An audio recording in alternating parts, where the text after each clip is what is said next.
हमारे साथ इस वक्त जुड़ रहे हैं दीपक विनायक केसरकर। आप एक ऐसे विधायक हैं जो जब बगावत हुई थी तो आप उद्धव ठाकरे के साथ थे, लेकिन बाद में आपने यह तय किया कि नहीं बस बहुत हो गया, अब हम भी चलें गुवाहाटी।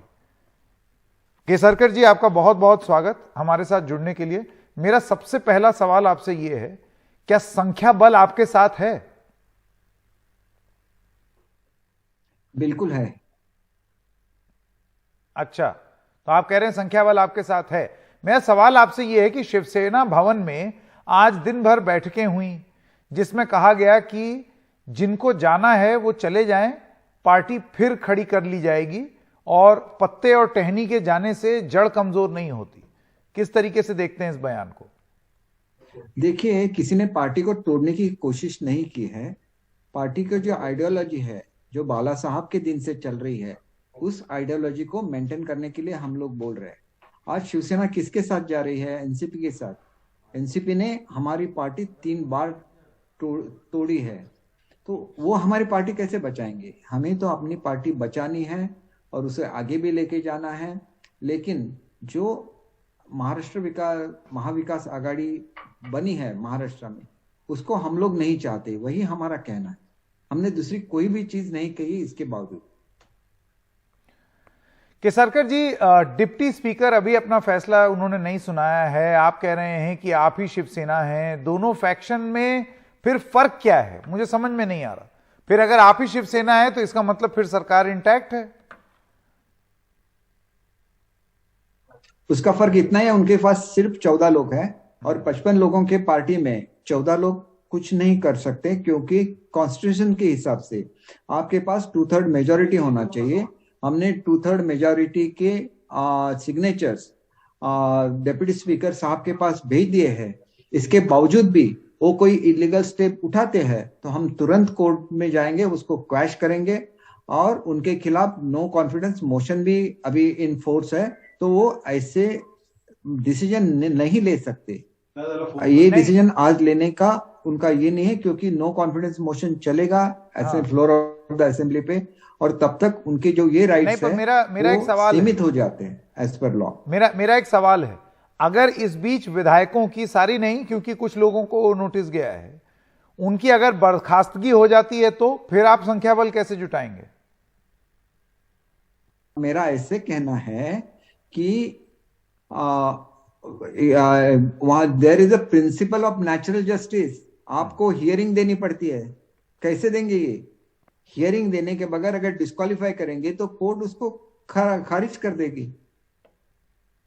हाँ, वो तो है, लेकिन वो सुनवाई करने के लिए फिर आपको मुंबई आना पड़ेगा और उसके बाद इसी कारण की वजह से तो आप वहां पर गुवाहाटी में बैठे हैं। बहरहाल, आपकी बात से ऐसा लग रहा है कि आप एक लंबी कानूनी लड़ाई के लिए तैयार हैं। आपको लगता है कि यह लड़ाई अब एक लीगल फाइट बनती जा रही है?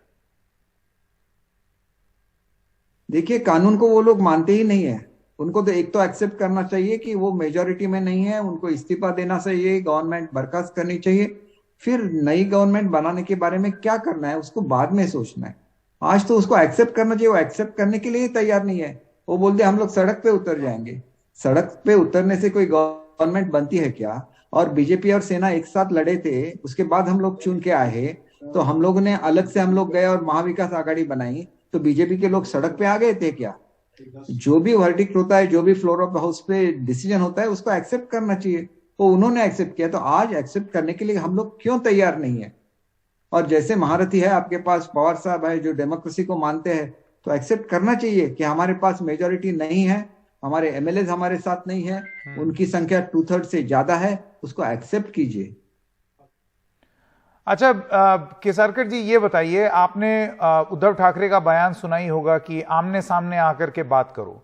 उन्होंने ये भी कहा कि अघाड़ी से बाहर जा करके अगर आपको जाना है, आपने संजय राउत की बात सुनी होगी, उन्होंने कहा है कि अगर आपका यही मत है कि एनसीपी और कांग्रेस के साथ ना रहो तो उस पर भी विचार करेंगे, लेकिन सामने आकर के बात कीजिए। तो आप ये बात क्यों नहीं मानते? विचार कैसे करेंगे और सामने कैसे आएंगे? देखिए, यहाँ तो राउत साहब बोलते हैं कि हम लोग सड़क की लड़ाई कर रहे हैं, और वो सड़क की लड़ाई करने के लिए हम मुंबई में आए क्या? यहाँ आप बोलते हैं कि हम शिंदे साहब से बात करेंगे, और वहां पे आप दूसरा ये भी ये करते कि शिंदे साहब को लीडर ऑफ द पार्टी से निकाला गया। ये दोहरा ही है ना, ऐसे कैसे हो सकता है? यहाँ आप बोलते हैं आप बात करेंगे, और बात करने से पहले उन्होंने पार्टी से निकाल दिया। आज आप बोल रहे हैं कि आप मुंबई में आइए, और दूसरी जगह पे आपके ही स्पोक्स पर्सन राउत साहब बोल रहे हैं कि सड़क वाली लड़ाई करने वाले। सड़क वाली लड़ाई का मतलब क्या है? दूसरे पे हल्ला करना, उसको सराउंड करना, उन पे दबाव डालना। अगर ये करने के लिए आपको एमएलए चाहिए, तो डेमोक्रेसी में आपको राइट है क्या एज अ पार्टी वर्क करने का? आपके पार्टी के बारे में हमें गर्व है कि ये बाला साहब की पार्टी है, लेकिन डेमोक्रेसी तो आपको एक्सेप्ट करनी पड़ेगी, उसी पे तो राज चलता है हमारा। और महाराष्ट्र के आप सीएम हैं, तो आपके सीएम होने की वजह से आप पे एक जिम्मेदारी आती है कि लॉ एंड ऑर्डर की सिचुएशन अच्छी रहे। और इसके बावजूद भी आपके जो स्पोक्स पर्सन है वो सड़क पे आने की बात करते हैं, तो उनको आपको रोकना चाहिए, ऐसे मुझे लगता है। केसरकर जी, अब मैं एक सवाल आपसे ये पूछना चाहता हूं कि क्या आपको लगता है कि, और ये बुनियादी प्रश्न है, बहुत ज्यादा फाउंडेशनल क्वेश्चन, कि जो आपका विचार है या जो आपका मत है, आपको ये कहना है कि शिव सैनिकों को ये महसूस हो रहा था या आपको ये महसूस हो रहा था कि आप विचारधारा से, आइडियोलॉजी से दूर चले गए, ये आपका व्यू है या जमीन पर मौजूद शिव सैनिकों का मत है? क्योंकि इन दोनों चीज में बहुत फर्क है। आज शिवसेना भवन में हमने जो मीटिंग देखी, वहां पर भी बहुत सारे शिव सैनिक थे जो कि आपको गद्दार मानते हैं, ट्रेटर्स मानते हैं। तो आपका मत और जमीन पर जो मौजूद शिव सैनिक है, क्या उनका मत एक ही है? देखिए, आप अगर किसी भी शिव सैनिक को कॉन्फिडेंशियली पूछिए कि आपको कांग्रेस और एनसीपी के साथ जाना मंजूर है क्या, वो नहीं बोलेगा। क्योंकि आज तक 3 बार शिवसेना टूट चुकी है, और तीनों बार एनसीपी या पवार साहब उसमें इंस्ट्रूमेंटल थे। ये वस्तुस्थिति है। फिर कैसे जाएंगे? आज अगर बाबा साहब होते तो एक्सेप्ट करते क्या कांग्रेस और एनसीपी के साथ जाना? उनकी लेगेसी है आपके पास, और आप ही बोलते हैं कि आपको एक शिवसैनिक को बिठाना है महाराष्ट्र के चेयर पे, तो आप कैसे बिठाएंगे? आपको इसके बारे में सोचना चाहिए। आज एक ट्रू शिवसैनिक शिंदे साहब है, तो उनको ऑनर देने की जरूरत है। उनको जो भी चेयर पे बिठाना है, आप ऑनरेबली उनको बिठाइए ना, आपका ये अधिकार है। हमने कहा है, और हमने ऐसे कहा है कि हम लोग पार्टी छोड़ के बीजेपी में जा रहे हैं। हम लोग अपना अलग से ग्रुप बना रहे हैं। जो चीज हमने बार बार आपको कही है, आपने वो सुनी नहीं, इसलिए हमको ये स्टेप लेनी पड़े। इतनी ही बात है। उनकी तरफ किसी ने भी डिसऑनर नहीं दिखाया है। तो 2.5 साल तक आप उद्धव ठाकरे को आप कह रहे हैं, आप यही चेता रहे थे कि ये अलायंस ठीक नहीं है। चलिए, मैं आपसे एक और सवाल पूछता हूं, आप लोग मुंबई कब लौट रहे हैं? क्योंकि देखिए, मुंबई तो आना ही होगा, बिना आए तो होगा नहीं। और हो सकता है जिस तरीके की अब बात कही जा रही है कि कुछ विधायकों का मन भी बदल जाए, वो मन बदल करके बागी हुए हैं, वो फिर से और बागी होकर के वापस शिव सैनिक हो गए, तो उद्धव ठाकरे के साथ वापस चले गए तो? नहीं, बिल्कुल नहीं है। अब बदलेगा कैसे? आज अगर आप चाहते हैं तो हर एक जो हमारा एमएलए है उसको हम वीडियो पे लाके आपसे बात करने के लिए बोलेंगे, वो बिल्कुल फ्री है। आज जबकि महाराष्ट्र में ये फैक्ट है ग्राउंड लेवल पे कि उनके घर पे लोग जा रहे हैं, अच्छा, उन पे दबाव डाल रहे हैं। ये कहाँ की राजनीति है? ये राजनीति महाराष्ट्र के कल्चर नहीं है। इसको महाराष्ट्र में मत लाइए, ऐसे मेरा कहना है। महाराष्ट्र का प्रोग्रेस होना चाहिए, और महाराष्ट्र का प्रोग्रेस होना है तो पीएम और सीएम में कोऑर्डिनेशन चाहिए। चाहे आप अलग अलग काम करो, लेकिन हर रोज आप उठेंगे, एक नया स्टेटमेंट निकालेंगे, ऐसे कभी काम चलता है क्या? ये पार्टी चलाने के लिए नहीं। ये आप जब प्रशासन में आते हैं तो आपको महाराष्ट्र चलाना है, महाराष्ट्र को एक प्रगति के राह पे लेके जाना है। और हमारा यही कहना है, एक स्टेबल गवर्नमेंट लाइए, प्रगति के मार्ग पे चलिए, हम सब लोग आपके पास साथ है। नहीं, मुझे ये बताइए केसरकर जी, आप उस रेडिसन होटल के अंदर से आप ये बात कह रहे हैं कि परिवारों को धमकाया जा रहा है?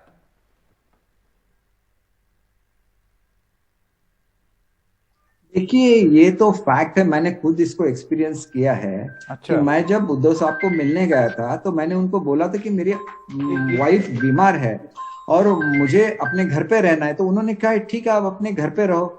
इसके बावजूद भी मुझे एनसर्कल किया गया शिवसैनिकों से, और मैं जब घर पे जा रहा था मेरे पीछे 4-4 गाड़ियां लगी हुई थी। तो मैंने एक तो उनको ये भी बोला दिया उसी स्पॉट पे कि बाला साहब का जो सपना था कोंकण में शांतता लाने का, वो मैंने पूरा किया है। तो आप ऐसे व्यक्ति को ये कर रहे हैं जिन्होंने शांतता लाई, जो ऐसे प्रवृत्ति के खिलाफ है। और जब मैं घर पहुंचा तो मैंने फोन किया शिवसेना के जो सचिव है देसाई साहब, उनको फोन किया और बोला कि ये गाड़ियां तुरंत हटा दीजिए, नहीं तो कल मुझे डिसीजन लेना पड़ेगा। दूसरे दिन मैं प्रेस लिया। बाद में मेरी वाइफ जो बीमार है उसको मैं मेरे लड़की को बुलाया, उसकी व्यवस्था की और फिर मैं आने के लिए निकला। तब तक मैं बिल्कुल आने के लिए नहीं निकला था, क्योंकि ये मुझे बिल्कुल मंजूर नहीं है। ये लड़ा मैंने दिया था, कोंकण में दिया था, और वही बाला साहब का सपना था। अब बाला साहब का नाम ले रहे और जो व्यक्ति ने उनका सपना पूरा किया उनको ही आप धमका रहे, ये कैसे चलेगा? ये बाला साहब की शिवसेना ऐसी नहीं हो सकती। उसको बाला साहब की शिवसेना रखना है तो बाला साहब की जो नीतियां थी वही नीतियां अपनानी चाहिए। बाला साहब बोलते थे कि मुझे किसी शिवसैनिक को बिठाना है उस चेयर पे, तो वो उनका सपना था। एक शिवसैनिक बाला साहब के हृदय में रहता था और शिवसेना के हृदय में बाला साहब रहते हैं, आज भी रहते हैं। और उस सच्चे शिवसैनिक को पूछे कि आपको कांग्रेस और एनसीपी के साथ जाना मंजूर है क्या, वो नहीं बोलेगा कभी भी। उसको आप प्राइवेटली पूछिए, कॉन्फिडेंशियली पूछिए, उसका जवाब यही रहेगा। और देखिए मैं कितने एमपीज के साथ बात कर चुका हूं, वो सब बोल रहे हैं कि हमारे पार्टी को खत्म किया जा रहा है एनसीपी और कांग्रेस से। अगर वो ऐसे बोल रहे तो मैंने उनको ऐसे बोलने के लिए नहीं कहा। आज पार्टी जब इसमें आती है, अड़चन में आती है, तो भी आप वही आपकी जो अलायंस है वो कायम रखना चाहते हैं, तो उसमें पार्टी का हित नहीं है। इतना ही मैं बोलना चाहता हूं। इसलिए ये एमएलए जो भी कर रहे हैं आगे चल के इससे पार्टी का हित ही होना है। हाँ। इतना ही मुझे कहना है इसके बारे में। ठीक है केसरकर जी, अब मेरा आखिरी सवाल आपसे, मान लीजिए कि कल को उद्धव ठाकरे उठें और ये बोलें कि क्योंकि इतने सारे शिवसेना के एमएलए और वर्कर ये चाहते हैं कि मैं बीजेपी के साथ सुलह कर लूं और समझौता कर लूं और साथ में आ जाऊं, तो मैं उनका आदर करते हुए यह फैसला ले रहा हूं कि मैं उनके साथ जा रहा हूं। ऐसे में फिर आप क्या करेंगे? कहीं ऐसा ना हो वहीं रह जाएं गुवाहाटी में। फिर तो ये सवाल ही खत्म हो जाता है ना। हमारा कहना है कि कांग्रेस राष्ट्रवादी के साथ मत रहो, बीजेपी के साथ रहो। ऐसे उन्होंने बोल दिया तो शिंदे साहब भी वो एक्सेप्ट कर लेंगे, बीजेपी वो एक्सेप्ट कर लेंगे, ऐसे मुझे लगता है, क्योंकि दे आर ओल्ड फ्रेंड्स।